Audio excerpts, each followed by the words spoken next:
cities are home to and perpetuate by their very nature certain forms of violence. And we need to begin to address violence against women in public spaces, in cities, as within this larger discourse of the nature of urbanization that's taking place. Because this urbanization that's taking place is in many ways exclusionary. It's exclusive. It's not an inclusive form of urbanization. Thus, women become one of the sets of people, one group, along with others, such as the poor, such as people living, the migrants, people living in the far-flung areas of the city, who are, through the way the city develops, actually facing more violence.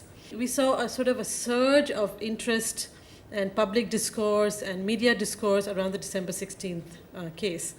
And I think it was an amazing moment to have so many people speak out on violence. But what we also know is that it is the everydayness of violence which defines a woman's experience of the city. It is not only those moments when there is an assault or a rape.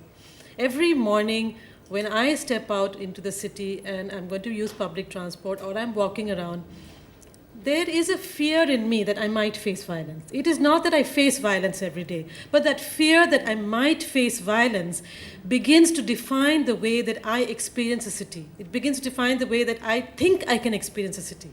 So nobody else needs to tell me don't do this. I myself begin to police the way I think I have the right to the city.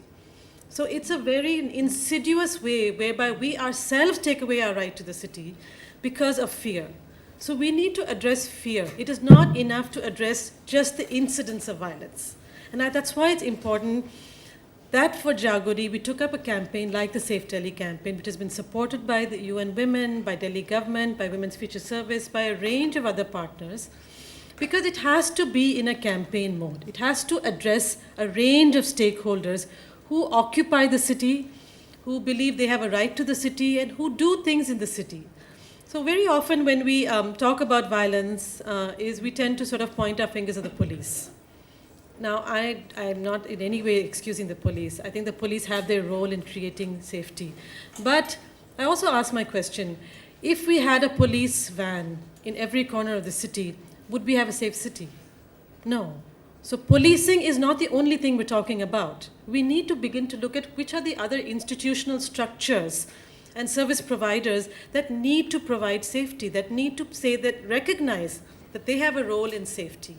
And I think some of the key ones that we have begun to identify is public service providers. So for example, we do find even something as simple as lack of infrastructure, lack of proper lighting, even in a city, the capital city of Delhi, contributes to lack of safety. The amount of sort of violence that takes place inside public transport is another area that we need to address. And we need to address this not just by ourselves carrying safety pins, but by actually getting service providers such as the bus companies, such as the metro, to begin to address this. We have seen this happening in Delhi. So this campaign has begun to make inroads. For example, DTC is very much involved in training of their own drivers and conductors to say that what are they going to do when they find things happening in their bus. The metro, of course, one of the responses was the women's coach.